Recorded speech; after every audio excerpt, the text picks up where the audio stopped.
श्री स्वामी समर्थ। नमस्कार, मी शर्मिला। माझ्या यूट्यूब चॅनलमध्ये माझ्या सगळ्या गोड यूट्यूब फॅमिलीचं आणि स्वामी भक्तांचं अगदी मनापासून स्वागत करते।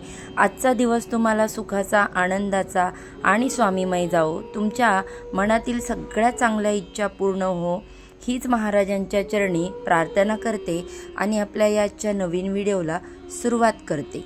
श्रावण विनायक चतुर्थीपासून दुर्वा गणपती व्रत केलं जातं। हे व्रत करायला अतिशय सोपं आहे, पण हे जे व्रत केल्यामुळे त्याचे जे लाभ आहेत ना, ते इतक्या मोठ्या प्रमाणामध्ये आहेत की ती स्वतः तुम्ही 4 लोकांना सांगाल की श्रावणामध्ये विनायक चतुर्थीचं व्रत करा। बघा, गणपती बाप्पा हे जे आहेत शीघ्र पावणारे देव आहेत, सुखकर्ता आहेत, दुःखहर्ता आहेत। म्हणून श्रावणामध्ये पूर्ण फळ देणारे व्रत म्हणजे हे दुर्वा गणपतीचे व्रत आहे। आणि हे व्रत कसं करायचं याबद्दलची माहिती मी आज या व्हिडिओमध्ये तुम्हाला देणार आहे। बघा, 28 जुलैला येत्या सोमवारी आहे श्रावण महिन्यातील विनायक चतुर्थी। येत्या पहिल्याच सोमवारी विनायक चतुर्थी आहे। तर या विनायक चतुर्थीच्या दिवशी तुम्हाला दुर्वा गणपती व्रत सुरू करायचं आहे। हे व्रत जे आहे ते सगळ्यात पहिलं बघा, प्रत्येक महिन्याच्या शुद्ध पक्षातल्या शुक्ल पक्षात विनायक चतुर्थी येत असते। संकष्टी चतुर्थी आणि एक विनायक चतुर्थी असते। शुक्ल पक्षातील चतुर्थीला विनायक चतुर्थी म्हणतो। श्रावणातील विनायक चतुर्थी जी आहे ती खूप विशेष मानली जाते। या विनायक चतुर्थीला दुर्वा गणपती व्रत केलं जातं। हे 2, 3 किंवा 5 वर्ष केलं जातं। भलेही तुम्ही एवढं वर्ष नाही कराल, तर तुम्हाला जर बघा ही माहिती आजची व्हिडिओमध्ये पटली तर तुम्ही यावर्षी तरी नक्की हे व्रत करा।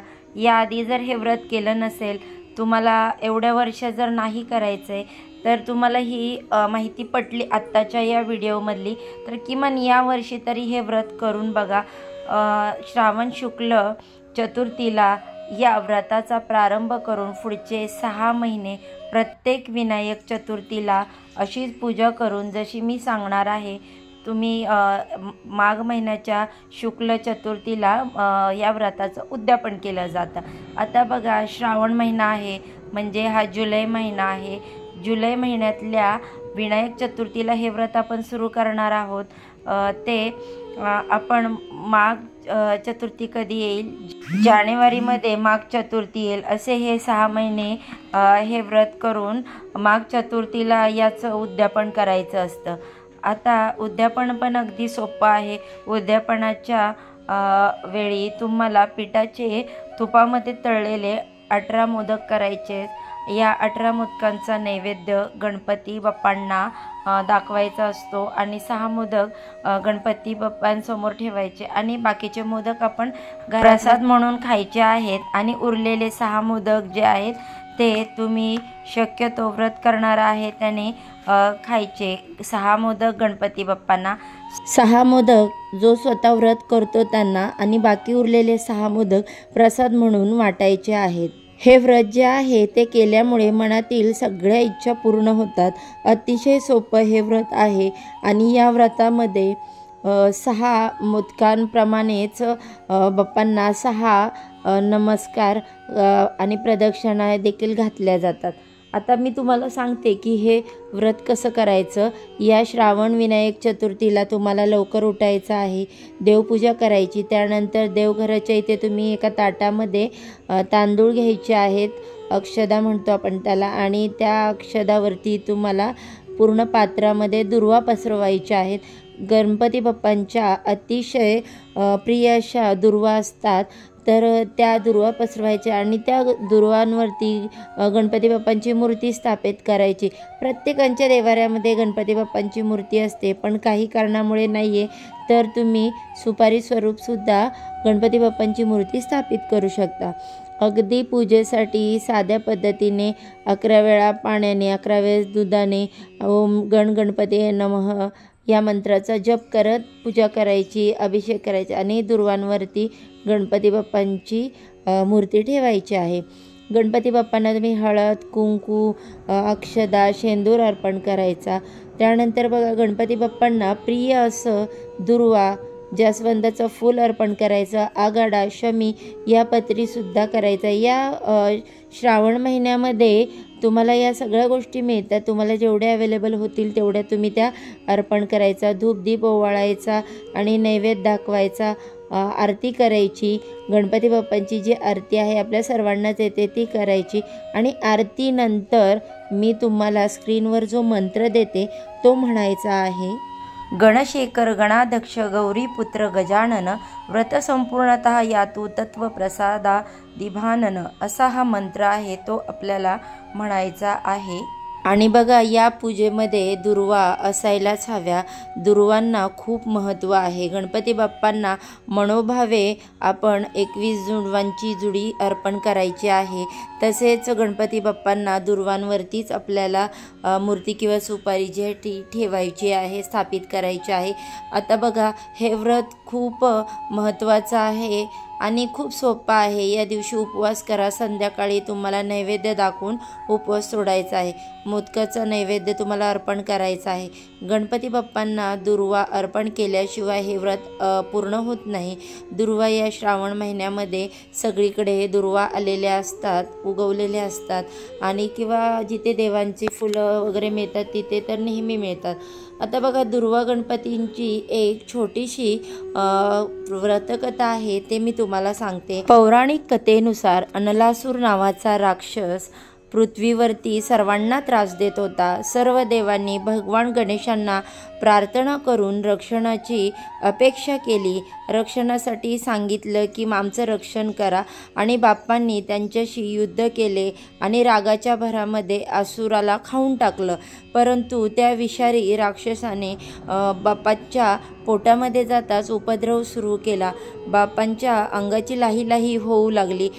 गणपती बाप्पांच्या तोंडातून प्रखर ज्वाला बाहेर पडू लागल्या। तो दाह शांत करण्यासाठी कश्यप ऋषींनी दुर्वांच्या 21 जोड्या ज्या आहेत त्या खाण्यासाठी दिल्या आणि त्यांच्या मस्तकांवरती 21 जुरांची जुडी मस्तकांवरती ठेवली। आणि काय आश्चर्य झालं की दुर्वांकूर गणपती बाप्पांना ह्या दुर्वा अर्पण केल्यानंतर गणपती बाप्पांच्या अंगांची जी ज्वाला येत होती त्या शांत झाले। दुर्वांनी आपला गुणधर्म दाखवला। तेव्हापासून दुर्वा ज्या आहेत त्या गणपती बाप्पांना आवडू लागल्या आणि त्या गणपती बाप्पांच्या पूजेमध्ये दुर्वा अर्पण केल्या जातात।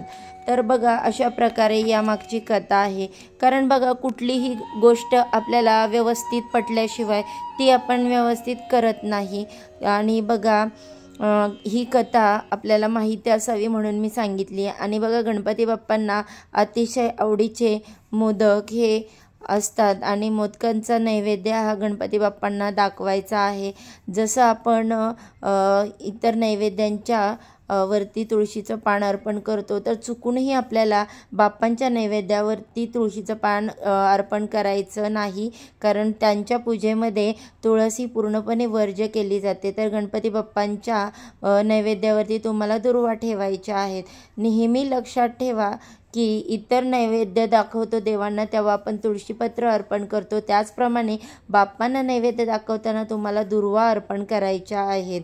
आणि बघा, तुम्ही 21 दुर्वांची जुडी अर्पण करा, 11 दुर्वांची जुडी अर्पण करा पण चालेल, पण दुर्वा आपल्याला अर्पण करायच्याच आहेत। अतिशय मनोभावे आणि साध्या भोळ्या मनाने तुम्ही हे व्रत करा, 100% तुम्हाला त्याचं फळ मिळेल।